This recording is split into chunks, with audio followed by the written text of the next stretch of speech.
नमस्कार, मैं हूं रंजीत झा और आप देख रहे हैं देश समाचार एक्सप्रेस।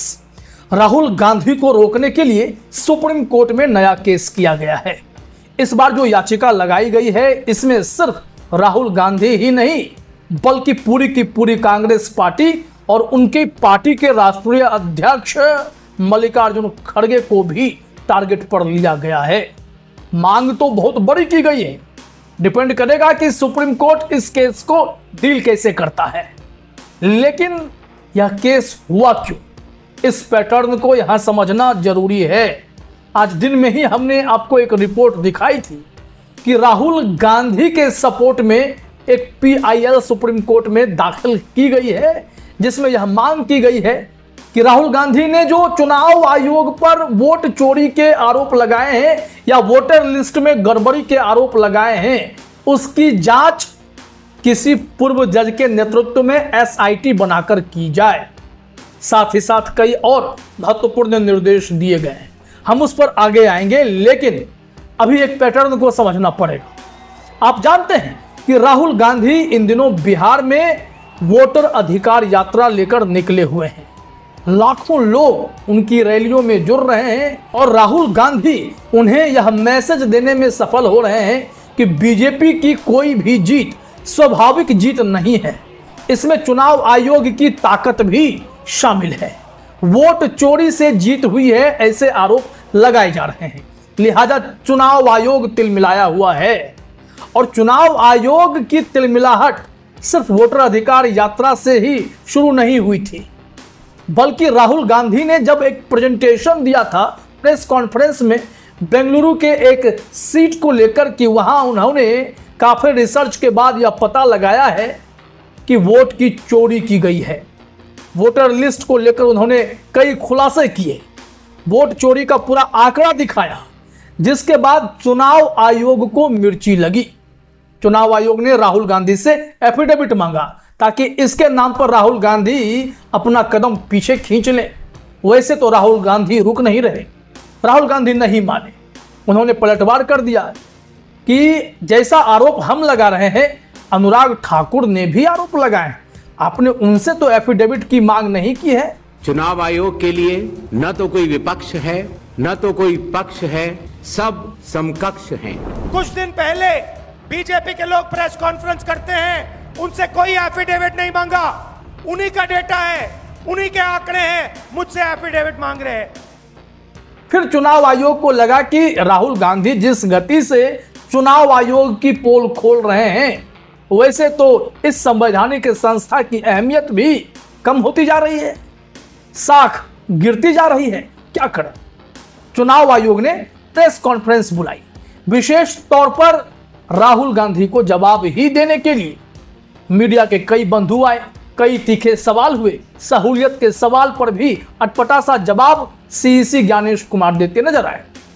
CCTV फुटेज जैसे मामले पर मां, बहू, बहन, बेटियों के वीडियोज हम कैसे सार्वजनिक कर दें, अजीब से तर्क कुतर्क किए जा रहे थे। लेकिन राहुल गांधी पर उन्होंने विशेषकर अल्टीमेटम, चेतावनी, धमकी, जो भी कहने, सब जारी कर दिया कि अगर 7 दिनों के भीतर हलफनामा दायर नहीं करते हैं तो उन्हें देश से माफी मांगनी पड़ेगी।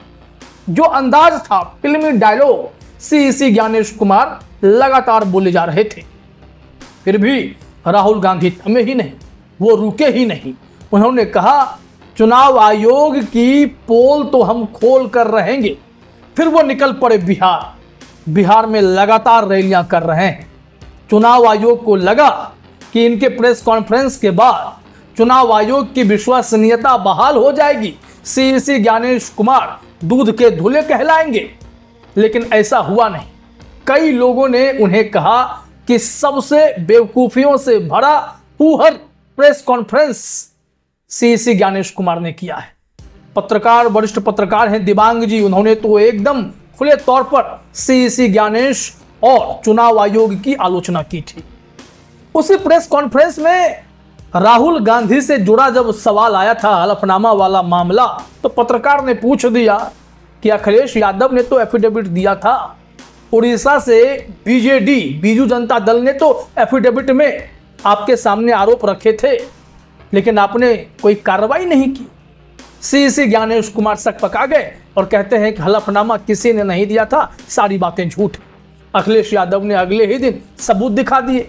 उन्होंने पूरी पावती दिखा दी कि अगर चुनाव आयोग इसे गलत मानता है तो उसे भी शपथ पत्र में लिख कर देना होगा।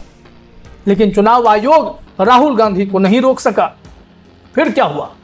ऐसे में सीसी ज्ञानेश कुमार बेचैन हो गए, रास्ता बदला गया।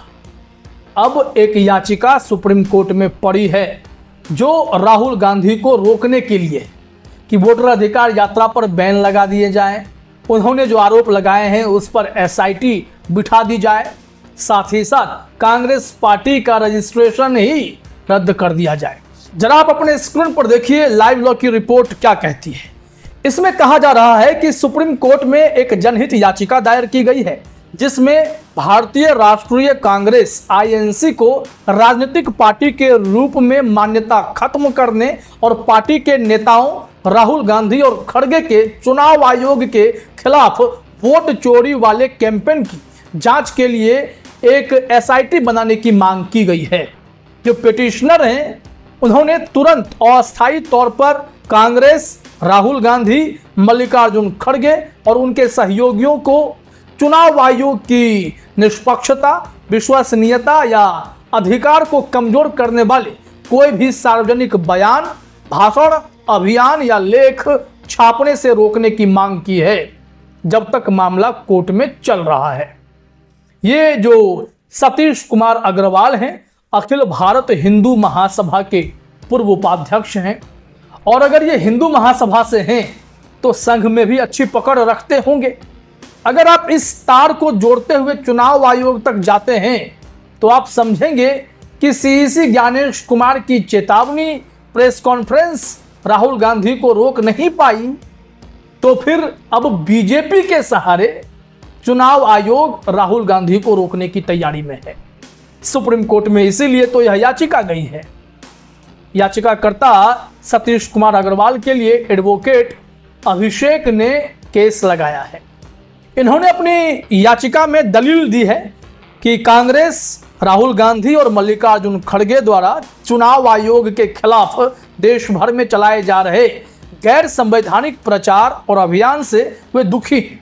याचिका में कहा गया है कि यह प्रचार चुनाव आयोग जो एक संवैधानिक संस्था है उसकी साख को ठेस पहुंचाने के लिए बनाया गया है और इससे लोकतंत्र की गरिमा को नुकसान होता है। हिंदू महासभा का यह नेता वकील के सहारे सुप्रीम कोर्ट में यह दलील दे रहा है कि राष्ट्रीय कांग्रेस पार्टी का जब रजिस्ट्रेशन चुनाव आयोग में हो रहा था तो इन्होंने संविधान की कसम खाई थी। ऐसे में अब वो गैर संवैधानिक काम कर रहे हैं, इसलिए इनकी जो रजिस्ट्रेशन है वो रद्द कर दी जाए। याचिका में यह भी कहा गया है कि बिहार वोटर लिस्ट का केस तो सुप्रीम कोर्ट में अभी चल ही रहा है।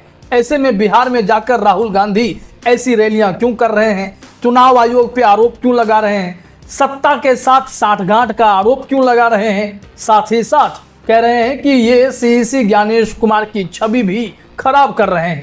ऐसे में इन पर बैन लगा दिया जाए, इन्हें रोक दिया जाए।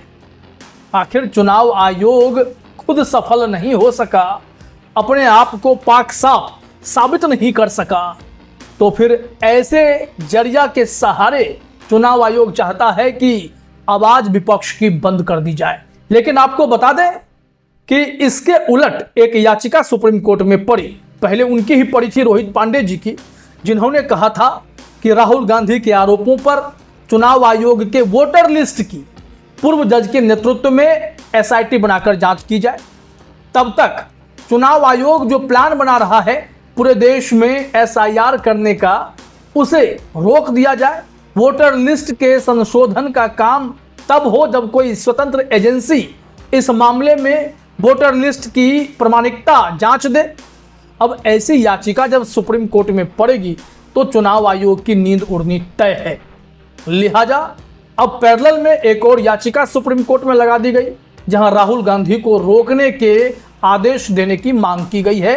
साथ ही साथ राहुल गांधी के इन वोट चोरी कैंपेन की एसआईटी से जांच कराने की मांग इस याचिका में भी कर दी गई है। तो अब देखना होगा राहुल गांधी को रोकने में, जब चुनाव आयोग फेल हो गया, बीजेपी फेल हो गई, तो अब इस याचिका के जरिए सुप्रीम कोर्ट उन्हें कहां तक रोक पाता है या फिर उन्हें ऐसी रैलियों की अनुमति देता है, इंतजार करना होगा। फिलहाल इस वीडियो में इतना ही। आप तमाम साथियों का हमसे जुड़ने के लिए बहुत बहुत धन्यवाद, शुक्रिया।